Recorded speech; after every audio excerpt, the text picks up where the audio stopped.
Application for commission in the Reserve Force AFP. Circular Number 4, General Headquarters Armed Forces of the Philippines, dated July 5, 2010.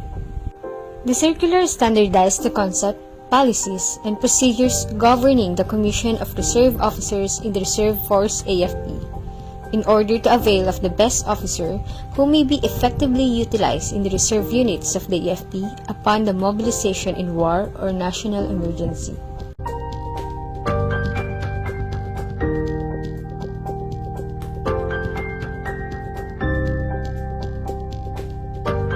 Circular 4 covers the procurement and appointment of a volunteer applicant as a reserve officer in the Citizens Armed Force, or the Reserve Force AFP.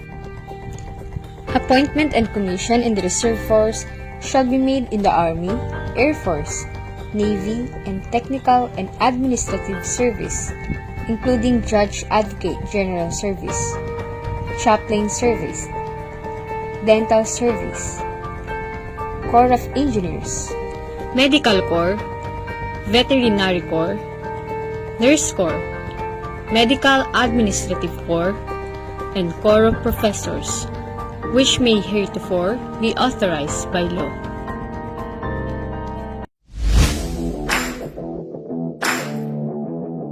Group 1. Degree holders who are advanced ROTC graduates or have successfully completed the prescribed program of instruction for the Provisionary Officer Training Course, conducted by the Major Service Reserve Command. Group 2. Non-commissioned officers or petty officers of the regular force, with outstanding records of service and technical experience, and those who have rendered exceptional services in combat or other activity involving risk of life, or limb with consonance with provisions of Republic Act 718. Rendered exceptional service and demonstrated either outstanding administrative ability as substantiated by outstanding rating in the EP evaluation mark, or exceptional courage and leadership in operations duly by the commander's endorsement and service record of the concerned non-commissioned officer, which is consistently reflect positions of leadership. Earn in capacity as key personnel in a combat or related operation and for singular and authentic heroic or exemplary action, any of the awards, decorations as specified. Name as the AFP or Major Service or General Headquarters and Unified Command Enlisted Personnel Soldier of the Year, and has at least one of the following: Medal of Valor, Distinguished Conduct Star, Gold Cross Medal, Outstanding Achievement Medal, and has any two of the following: Kawal Award Gold Medal, Bronze Cross Medal, Distinguished Navy Cross, Distinguished Aviation Cross, Philippine Legion of Honor, Gawad sa Kaundaran, Sagisag ng Ulirang Kawan, and any three of the following: Military Merit Medal with Spearhead Device, Silver Ring Medal, two of the above plus any of the award enumerated in the preceding subparagraph to complete the required 3 awards. Group 3.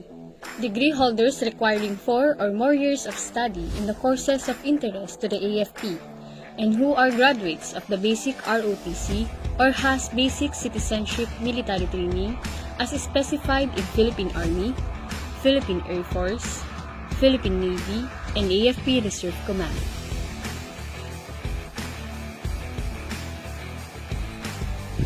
Group 4 are graduates of Master in National Security Administration or MNSA, which is conducted by the National Defense College of the Philippines, in consonance with the provisions of Presidential Decree 190.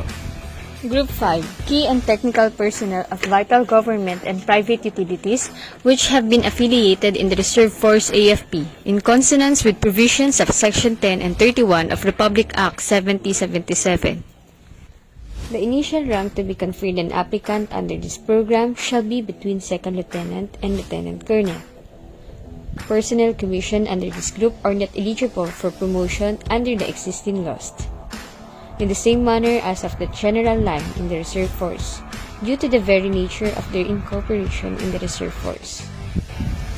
However, Adjustment of rank may be requested when there is a marked upgrading in their respective positions in the entity or establishment, used as a basis of their commission, which corresponds to their respective position or designation in the military formation, organized in respective offices. Group 6. Elected government officials and presidential appointees who may qualify for commission in consonance with the provisions of Section 44 of Republic Act 7077.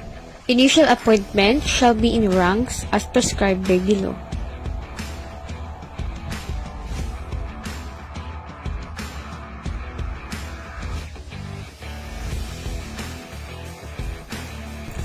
Elected officials and presidential appointees who are reserve officers at the time of their election or appointments shall have the option to retain their existing reserve rank. However, they may apply for adjustment of rank. Group 7. Regular officers who have resigned his or her commission and acceptance of which was not for cause, or reserve officer who are no longer qualified for call to active duty, provided his reversion is not for a cause. General qualifications. Age of applicant must not be less than 21 years, nor more than 64 years of age at the time of appointment as reserve officer. The applicant must be a Filipino citizen, and every applicant must pass the physical examination standard conducted by the authorized AFP hospitals or civilian or government hospitals, and a physical examination report to be validated by the major service chief surgeons or the Surgeon General AFP as the case may be.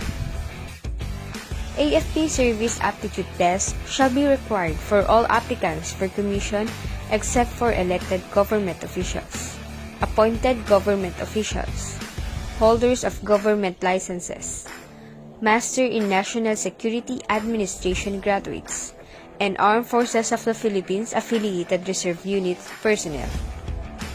For educational attainment, it must be a graduate of baccalaureate degree or honorary degrees, except the serving non-commissioned officers or NCOs, or petty officers, who are qualified under Republic Act 718 and other profession as specifically indicated in the succeeding provisions of this circular. Appropriate pre-commission training for individual applicants and military orientation training for AFP reserve units shall be required prior to commission into the Reserve Force AFP. Applicant must be cleared by the Office of the Deputy Chief of Staff for Intelligence J2 for technical services, and major services for line officers. The applicant for commission must have none of the following disqualifications: has been convicted of a crime involving moral turpitude or crime against the state before any court or military tribunal, on a permanent resident status with another country, failure to meet the AFP physical and mental standards for military service, and had previously lost or her commission in the regular force or reserve force AFP for a cause of unsatisfactory service, reason of resignation in lieu of court-martial or administrative proceedings, and a result of court-martial or administrative proceedings. Being a member of any unlawful or subversive organization. Being an invader of any military duty or instruction within the purview of National Defense Act, and any other causes which the Secretary of National Defense may hereafter direct. Application for commission under the circular shall be supported by the original and 3 folders of the following documents.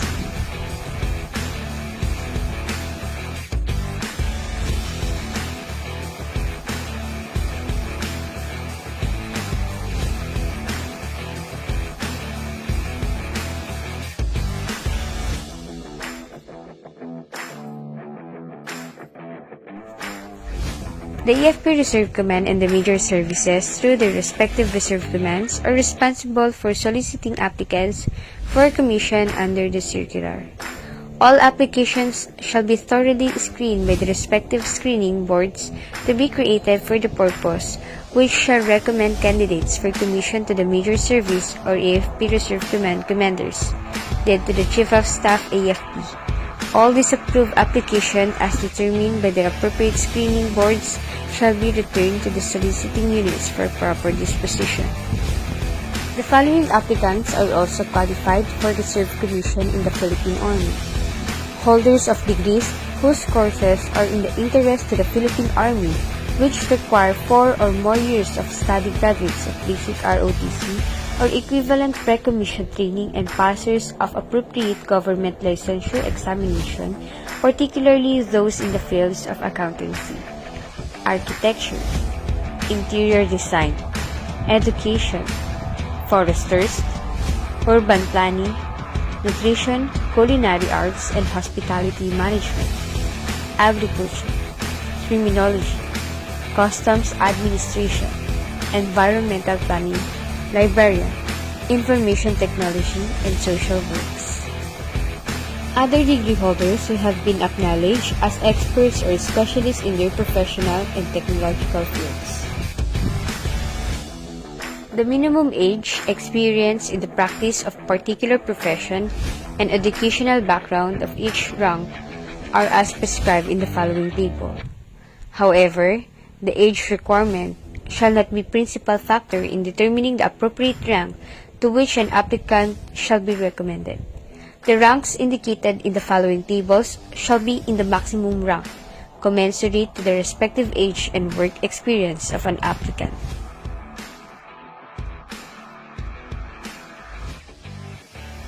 Medical Corps. For initial commission in the rank of captain, it must be a graduate of reputable medical school of good standing, recognized by the government and pass the examinations prescribed by law. For the practice of medicine and possess a certificate of registration issued by Board of Medical Examiners.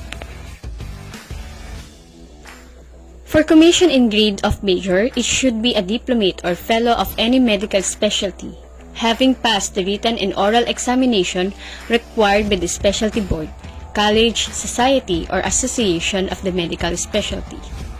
For commission in the grade of lieutenant colonel, it should be a diplomate or fellow of any medical subspecialty, having passed the written and oral examination required by the specialty board, college, society, or association of medical specialty, or a diplomate or fellow in a medical specialty who has served as a faculty in medical school for not less than 10 years and attained the academic rank of associate professor, or served as a board examiner in a medical specialty board. Veterinary Corps. For initial commission in the rank of first lieutenant, it must be a graduate of Doctor of Veterinary Medicine or Veterinary Surgery from reputable school, recognized by the government and passed the board examination prescribed by law, for the practice of veterinary medicine and surgery, and possess certificate of registration from the Board of Veterinary Examiners. For commission in the rank of captain, it must be qualified as first lieutenant and possess specialty training in the field of profession, with at least 4 years of experience in the practice of profession. Medical Administrative Corps. For initial commission in the rank second lieutenant, it must be a graduate of reputable school or universities of good standing, as recognized by the government of the following academic discipline as needed by the course: natural sciences, behavioral and social sciences, and applied arts sciences, business administration, and accountancy. For commission in the rank of first lieutenant, it must be qualified as second lieutenant. An applicant should have at least 3 years of experience with a master's degree in the profession. For commission in the rank of captain, it must be qualified as first lieutenant and possess specialty training in the field of profession, with at least 4 years of experience in the practice of profession. Nurse Corps. For initial commission in the rank of second lieutenant, it must be a graduate of recognized school or college of nursing by the Commission on Higher Education and pass the board examination prescribed by law, for the practice of nursing issued by the Professional Regulation Commission. For commission in the rank of first lieutenant, it must be qualified as second lieutenant with 3 years of experience and master's degree in the profession. For commission in the rank of captain, it must be qualified as first lieutenant with 7 years of experience and master's degree in the profession. For commission in the rank of major, it must be qualified as captain with 12 years of experience and master's degree in the profession. For commission in the rank of lieutenant colonel, it must be qualified as major with 15 years of experience and master's degree in the profession. Dental Service. For initial commission in the rank of First Lieutenant, it must be a graduate of Doctor of Dental Surgery or Dental Medicine for reputable school recognized by the government and passed examination prescribed by law. For the practice of dentistry and possesses certificate of registration from the Board of Dental Examiners. For commission in the rank of Captain, it must be qualified as First Lieutenant and a graduate of a specialization in the Doctor of Dental Surgery or Dental Medicine with a minimum work experience of 7 years in the profession. For commission in the rank of Major, it must be qualified as Captain and a graduate of a specialization in the Doctor of Dental Surgery or Dental Medicine with minimum work experience of 12 years in the profession. Judge Advocate General Service. For the initial commission in the rank of Captain, it must be a graduate of Bachelor of Laws, a member of the Philippine Bar and engaged in the practice of law in the Philippines. For commission in the rank of Major, it must be qualified as Captain and with qualification to be prosecutor of lower courts. Chaplain Service. The applicant must be validly ordained according to the tradition and customs of his particular religious denomination, either as a clergyman for Christian chaplains or a Muslim imam. Further evidence accreditation in the denomination must be maintained throughout the commission. Otherwise, the applicant shall resign his commission. For the initial commission in the rank of Captain, it must be a graduate of 4-year college degree and bachelor's degree into theology from a duly accredited recognized theological institution or seminary. For Muslim imams, it must be a graduate of 4-year college degree and have completed the madrasa or Islamic studies. For commission in the rank of Major, it must be qualified as Captain and have undergone advanced theological education with minimum work experience of 7 years in the profession. For commission in the rank of Lieutenant Colonel, it must be qualified as Major and have undergone advanced theological education with minimum work experience of 12 years in the profession. The applicant must be validly ordained according to the tradition and customs of his particular religious denomination, either as clergyman for Christian chaplains or a Muslim imam. Further evidence accreditation in the denomination must be maintained throughout the commission. Otherwise, the applicant shall resign his commission. Corps of Professors. For the initial commission in the rank of Captain, it must be a graduate of baccalaureate degree and master degree with minimum work experience of 7 years in the profession. For commission in the rank of Major, it must be qualified as Captain and doctorate degree with a minimum work experience of 12 years in the profession.